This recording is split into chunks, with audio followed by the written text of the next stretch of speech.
के सिवाय और कुछ नहीं होता। जब रोग ये लग जाता है, क्या कहा महाराज, जिसके मन में ईश्वर के सिवा कुछ नहीं होता, जब रोग ये लग जाता है तो उसके बाद कुछ भी नहीं भागता है। वही गोपी, इस संसार के विषयों का जब तक मन में त्याग न किया जाए तब तक भक्ति प्राप्त नहीं हो सकती।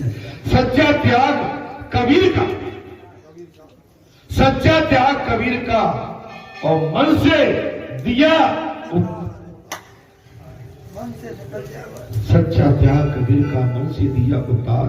शारीरिक त्याग तो जीव तुरंत कर सकता है, किंतु मानसिक त्याग करना बड़ा कठिन। शरीर से त्याग तो जीव तत्काल कर सकता है, लेकिन मन का त्याग करना बहुत कठिन। मानसिक त्याग न करे और केवल शारीरिक त्याग ही करे तो दम्भी हो जाएगा। दम्भी, निष्ठाई, विषय, संसार के विषय। मानसिक त्याग ही मुख्य है, मानसिक त्याग ही मुख्य है। बोले भैया आए हैं तो ये नहीं महाराज जी बोल देंगे, फिर गए तो फिर टोक देंगे, ये नहीं। आप मेरे लिए नहीं, भगवान के लिए, आप संसार के लिए नहीं, के लिए। अगर जो भगवान के लिए, ये नहीं कि भाई अमुक है कि नहीं, ये नहीं। अरे बालाजी तो नहीं जाते, बालाजी का मंदिर तो है, बालाजी मणि पे बैठे हैं महाराज, उनका इतना सुंदर प्रांगण है, यहाँ पर राम नाम की महिमा का गुणगान हो रहा है और भक्ति यहाँ पर जागृत है। बाबा ने भी 2 महीने पीछे सिद्ध करके बता दिया, एक अपना जल सैलाब कैसा आया, जैसे किसी ट्रेन में से, किसी मेले में से भीड़ आती है, जल सैलाब। क्या आप कोई पार्टी देने गए थे, नौता देने गए थे, क्या घर घर गए थे कहने के लिए? लेकिन भगवान का चमत्कार, भगवान की दया, भगवान की कृपा, और भगवान जब करते हैं कोई लीला तो ऐसे ही करते नहीं आई समझ। अर्थात तन चाहे जावी, किंतु मन को तो ईश्वर से कभी दूर मत होने देना। आपका शरीर कहीं भी रहे, लेकिन मन को कभी, आप जरूरी नहीं है कि किसी को देखेंगे तभी देख पाएंगे, मन से देखेंगे। नजर उठी भी नथी, नजर उठी भी नथी, और उनको देख लिया, जुबा खुली भी नथी, जुबा खुली भी नथी, और बात हमने कर ली। बात कर ली। अब मन पवित्र है और आपकी नजर पवित्र है, तो फिर आपका कहीं संसार में अनर्थ नहीं हो सकता। नजर उठी भी न थी और उनको देख लिया, जुबा खुली भी न थी, बात हमने कर दी। बात जब मन को कभी इधर उधर भटकने मत दो। अगर आप बालाजी धाम में कथा सुनने के लिए आते हैं, आपके हमारे मन में भटकाव है, अगर कथा में मन नहीं लगता है, कथा कहने वाला वाचक अगर हमको सही समझा नहीं पाता है, तो इसमें उसका है दोष कहीं नहीं। लेकिन वो आतुरता व्याकुलता के साथ अपने शरीर की सुध खुल के आपको समझाने का प्रयास कर रहा है, लेकिन अगर हमारी समझ में न आए तो इसमें कथा वाचक का फिर व्रत अव्रत नाम के 2 साधुओं का दृष्टांत देखें। वे दोनों यात्रा कर रहे थे, प्रयागराज की दिशा में जा रहे थे। जन्म अष्टमी के दिन महाराज बेड़ी माधव के दर्शन करना चाहते थे। वो प्रयागराज में जा रहे थे, 2 संत थे और जन्म अष्टमी के दिन बेड़ी माधव के दर्शन करना चाहते थे। चलते चलते रात हो गई, थक गए थे। एक वेश्यागृह देखा तो महाराज अव्रत ने जोर से, जोरों की बरसात हो रही थी, अंधेरा भी था, रास्ता दिखाई नहीं देता और वो थक गया था। सो महाराज आज मैं नहीं रुकूंगा, तुझे आगे जाना है तो जा। व्रत ने, बूढ़े ने, व्रत ने माना कि इसका मन बिगड़ गया। रात्रि का टाइम, प्रयागराज को जा रहे हैं और भगवान गोपीनाथ के दर्शन करने, लेकिन एक रात्रि का टाइम है, अंधेरा छा गया, वैश्या का घर देखा, वैश्या का घर देखते ही उसका मन बिगड़ गया। बोल मैं तो नहीं रुकूंगा, जबकि साथी साधु ने कहा था नहीं भैया जा मत रुक, चल मेरे साथ। वो बोला कि ये या नहीं रुक सकता, वो चलता रहा और प्रयागराज के मंदिर में ठहरा। अब व्रत वैश्यागृह में ठहरा तो था, किंतु अब उसे पछतावा होने लगा।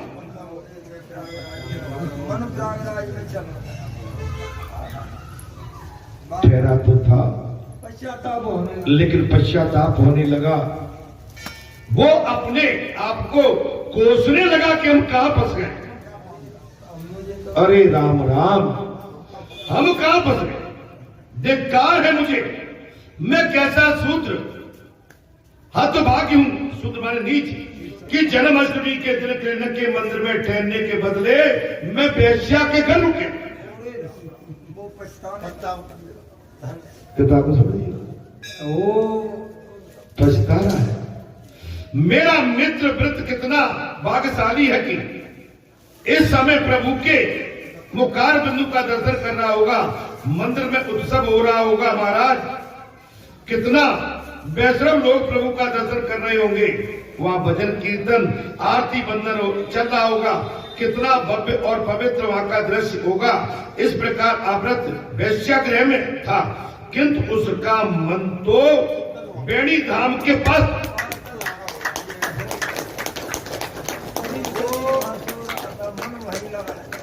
लेकिन मन कहां था? मन कहां था?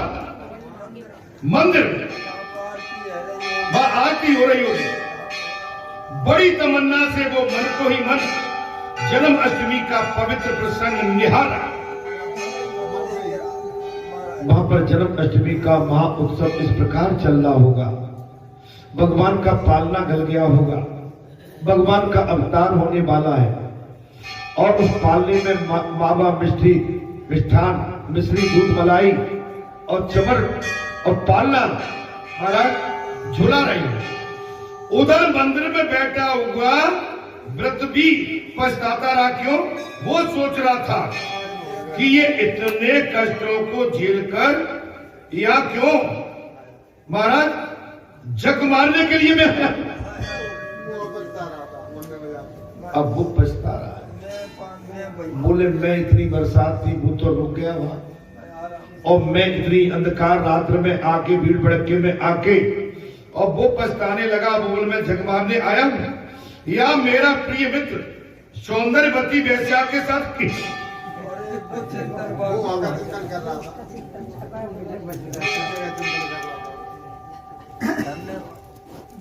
वो की चिंता अब हो रहा के वैश्यागृह से मंदिर की चिंता भारत, और वो भीड़ में पिस रहा होगा। भाई कितना भाग्यशाली है मेरा मित्र, उसका जीव उत्सव में लगता ही नहीं था, उसे वैश्या के सौंदर्य की ही झांकी हो रही होगी। वो वैश्या की जगह बसा हुआ है, उसे मंदिर का स्वरूप दिखाई दे रहा है, लेकिन जो मंदिर में आ गया है उसे संसार दिखाई दे रहा है। अर्थात इसका मतलब यही है जो घर पे पड़े हुए हैं वो पछता रहे होंगे कि आज मकर संक्रांति का महापर्व है, आज बालाजी धाम ग्राम परेटा में पहुंच जाते, उस प्रांगण के उनके चरणों के दर्शन हो जाते, घर में होंगे। लेकिन कुछ आके बोले कहां मर गए, 3, 4, 5 घंटे ही कहता है बैठे बैठे बैठ हो गए, बोले कई बार बोले आज कहां 11 हुए 4 बजे हम कह रहे कि आज हम तो जाना आ जा। लेकिन दादी आ गई,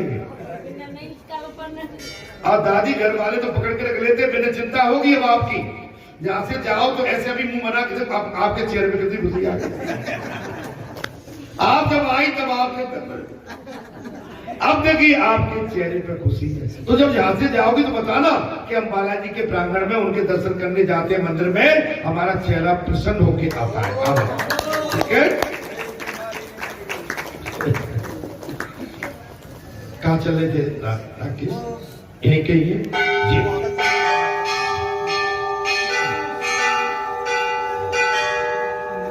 अप्रति आगे उधर मंदिर में बैठा हुआ पछता रहा। अच्छा, उसका शरीर तो माधव के मंदिर में था, किंतु वो वेश्या के पास अव्रत से महाराज मोक्ष मिला और व्रत को नरक मिला। वो मंदिर में रह के पछताया उसको नरक, और जो वेश्या के घर में रह के जो मंदिर की सोच रहा था उसे स्वर्ग। अंतर केवल यही है, हम आप संसार में रहते जहां जाके पछताने लगते नहीं, जहां आके खुश रहो। अरे इतनी देर तक तो मुस्कुराओ, अरे चेहरे पर खुशियां लाओ, चेहरे पर प्रसन्नता लाओ। नहीं, घर में जाके तो सबका ओखली में सर और मूसल खड़ा होगा, टक टक टक। अरे जितने टाइम भगवान से आनंद प्राप्त कर सकते हो उतने टाइम तो भगवान के साथ बैठ के आनंद की अनुभूति और प्राप्ति करनी। नहीं, संसार में जाके तो ओखली में सर और ऊपर से मूसल और खटाखट।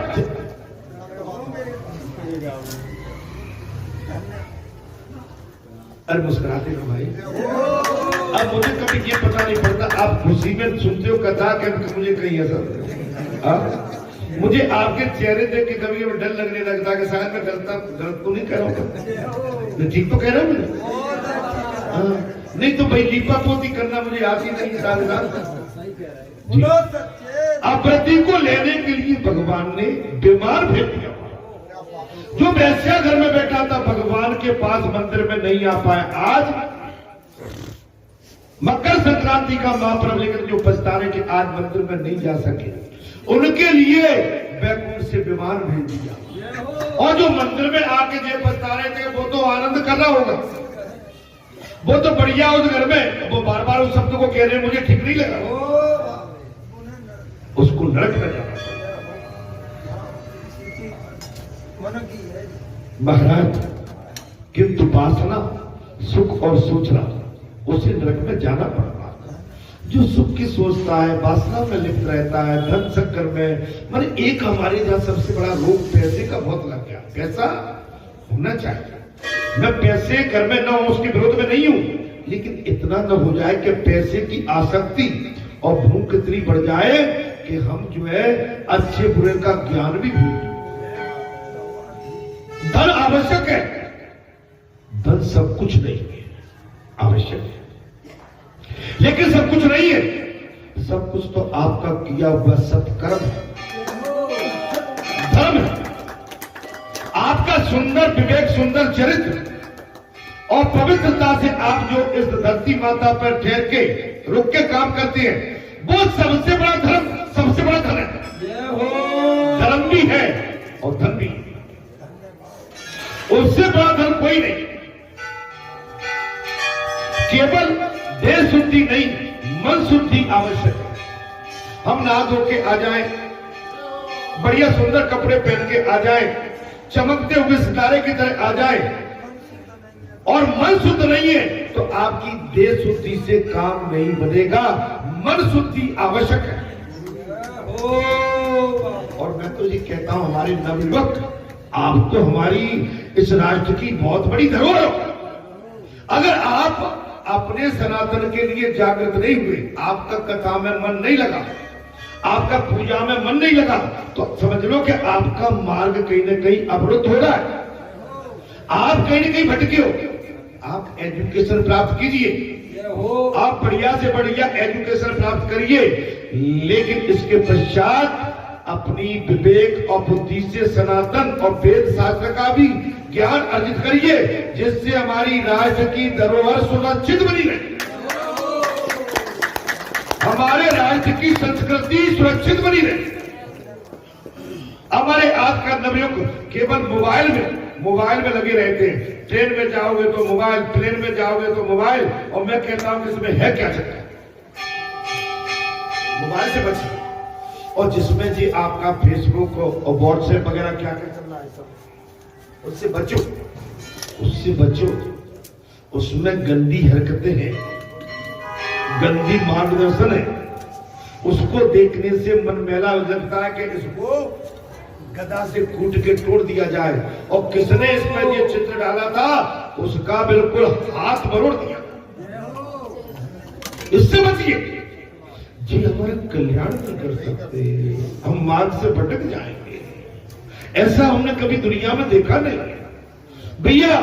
हम तो इस भारत देश में जन्म लिया है और हम तो इस भारत माता की इस मिट्टी में ही खेले कूदे, और भारत माता की मिट्टी ने हमको वो तासीर और वो शक्ति, वो एनर्जी दी है कि आज भी हम इस माता के इस धरती पर बड़े आनंद से अपना जीवन निर्वाह कर रहे हैं और बार बार याचना करते हैं, अगर जन्म मिले तो हे भारत माता तेरी कोख में तब तो बात है। हमारे वर्ल्ड के अंदर लगभग 200 देश है, 200 और वर्ल्ड में, लेकिन हमारे और किसी देश में माता का शब्द नहीं है, केवल हमारे भारत देश में भारत माता का। हमारे लिए गर्व की बात है जहां पर हमारे पूर्ण पुरुषोत्तम त्रेता में भगवान राम का अवतार होकर संपूर्ण मर्यादा का पालन और सेतु बांध के और ये इतने बड़े शास्त्रों का महाराज उच्चारण करा के हमें सत्य का मार्गदर्शन, मर्यादा का मार्गदर्शन करके उसकी प्रेरणा देकर उस पर प्रेरित करके हमको चलने के लिए हमको मार्गदर्शन कर दिया। ये काबिल भाग्य बस मैं भी विदेश में घूम आया हूं। विदेश की चमकती हुई जो कुछ है ना, बिल्कुल हमारे लिए तुच्छ है। आंखें बंद कर लेते थे, इस तरह से आंखें बंद करके बैठ जाते थे। ये नहीं देखा जाता है प्रभु। हमारे भारत की संस्कृति जो है हमें वो चाहिए। हमारे भारत की जो संस्कृति, सभ्यता, कल्चर और यहाँ का जो वातावरण, यहाँ का पर्यावरण और यहाँ की जो इस मिट्टी में खुशबू है, परमात्मा वो चाहिए। आप वेस्टर्न में जाके कहने को जाते हमारे बच्चे चलेगा, कोई बेटी चलेगी, अरे जाओ भाई, इससे तुम्हारा कद बड़ा नहीं हो रहा। ठीक है चलेंगे, वो बात अलग है, लेकिन जो मेरी भारत माता की मिट्टी में जो खुशबू है वो खुशबू कहीं भी नहीं है, कहीं नहीं है। जो भारत माता ने हमारी तकदीर लिख दी है वो और किसी देश में लिखी नहीं जाती।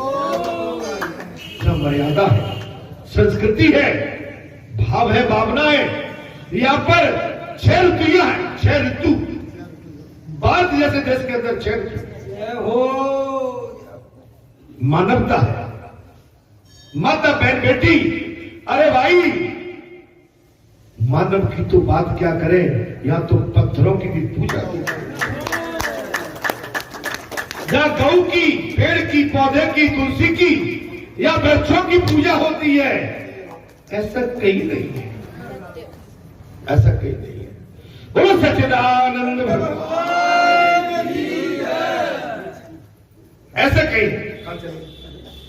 अरे भाई मैं तो फिर भड़क जाता हूं, मैं कहीं ना कहीं, हाँ जी हाँ, केवल देह शुद्धि नहीं मन की शुद्धि आवश्यक है। केवल देह शुद्धि तो दम है, विकार वासना अभी जब तक शेष रहती है। गोपियां भगवान से कहती है यदि पति के पास ही स्त्री जाएगी तो जिसके मन में विकार वासना शेष है, अब हम जाए तो जाए कैसे? भूत का उन्हें साफ कह दिया, प्रभु हम तुम्हारे लिए पूरा संसार, अपना परिवार, घर परिवार त्याग कर तुम्हारी शरण में आए। अब तुमने तो सब कुछ हमें समझाने की कोशिश की है, लेकिन अपने पति के पास संसार में जाएंगे तो हमारे पास विकार वासना अविशेष है। विकार वासना त्यागोगी तभी प्रभु के निकट जाएगी। इस निर्विकारी है तो आपके पास आ गए। भगवान क्या तुम्हारा प्रणाम है? भगवान ने परीक्षा ले ली। कैसे त्याग करके आए? कोई कहता हमने अंडे त्याग दिए, मीट मसाले, और मैं गारंटी देता हूं कोई कहता है लहसुन प्याज। उठाओ हाथ, कितने त्याग के बैठे हैं यहाँ? वही उठाना जो लहसुन प्याज अंडे मीट मसाला त्याग के बैठे, वही उठाना। लहसुन प्याज का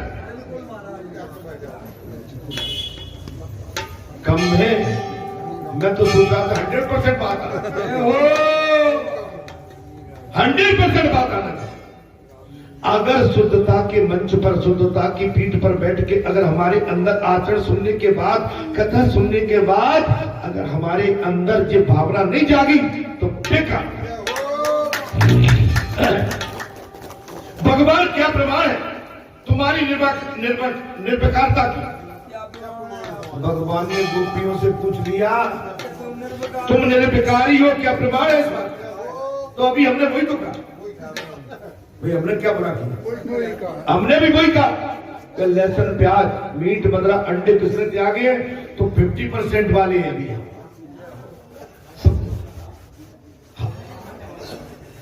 गोपियां आप ही तो प्रमाण है। गोपियों ने साफ कह दिया भाई आप ही तो प्रमाण है। आपके पास बगैर निर्विकारी, आपके पास तक केवल निर्विकारी आ सकता है, विकारी संसार का आ ही सकता है। गोपियों ने कहा आप ही तो हमारे प्रमाण है, क्योंकि हमारे हृदय में आप ही तो विराजमान है। महाराज को देवो यम मन साक्षी, जो मन को साक्षी रूप निहारता है वही, जो मन को साक्षी एविडेंस के रूप से निहारता है वही।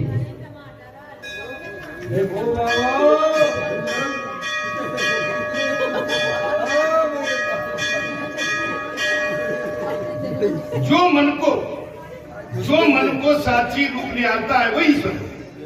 वे मन के साथ को भाव को परख लेता है। यदि इसमें कोई विकार है तो भी आपसे कुछ छिपा नहीं।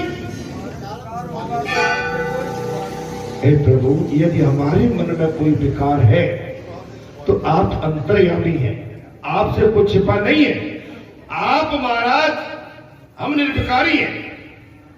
अब तो एक ही इच्छा, एक ही वासना बाकी है आपसे मिलने की। ईश्वर पर पूर्ण वैराग्य, प्रेम, भक्ति और ज्ञान मांगते हैं। देखिए ईश्वर क्या मांगते हैं? ईश्वर क्या क्या मांगते हैं? ईश्वर पर पूर्ण वैराग्य, प्रेम, भक्ति, ज्ञान, वैराग्य मांगते हैं। उनको कुछ भी ओछा अधूरा स्वीकार नहीं, आधा पूरा शरणागत, एडप मन बिल्कुल शरणागत। मन परमात्मा को आपकी चतुराई नहीं चाहिए। मन चतुराई में जीव फंस जाता है। देखिए आपको दक्ष की पुत्री सती माता का चरित्र मालूम ही है। एक बार त्रेतायु माई सम गए कुमज समाई, संग सती जग जन भवानी और ऋष पूजे अखिलेश। एक समय की बात है, त्रेता का समय था। भगवान शंकर माता सती के साथ कैलाश से अगस्त मुनि आश्रम में राम कथा सुनने के लिए आए थे। उस समय भगवान श्री राम सीता के वियोग में पागल की तरह घूम रहे थे। माता सीता का हरण हो चुका और जिन त्रिकालदर्शी अगस्त मुनि ऋषि की महाराज भगवान शंकर कैलाश पर बैठे हुए माता सती से प्रसन्नता के पुल बांधते थे और भगवान राम को अपना गुरु मानते थे। उनकी कथाएं कैलाश पर सुनाया करते थे। एक बार त्रेतायु माही सम गए कुमज समाही, सन्न सती जगजनन भवानी और ऋष पूजे अखिलेश। जब भगवान शंकर के साथ माता सती कैलाश से मृत लोग और मुनि अगस्त ऋषि के आश्रम में कथा सुनने के लिए आई, तब कौन थी? सन्न सती जगजनन भवानी। ऋषि पूजे क्षमा करें अखिलेश्वर महाराज। अखिलेश्वर अलग अखंड ब्रह्मांड की जगत जननी जा रही है। किसके साथ? परम पिता परमात्मा भगवान शंकर के साथ वंदना करें। लेकिन अगस्त मुनि आश्रम में जो ही आए माता भगवान शंकर के साथ, अगस्त जी ने भगवान शंकर और माता सती का हमारा स्वागत सत्कार किया है, वंदना की है।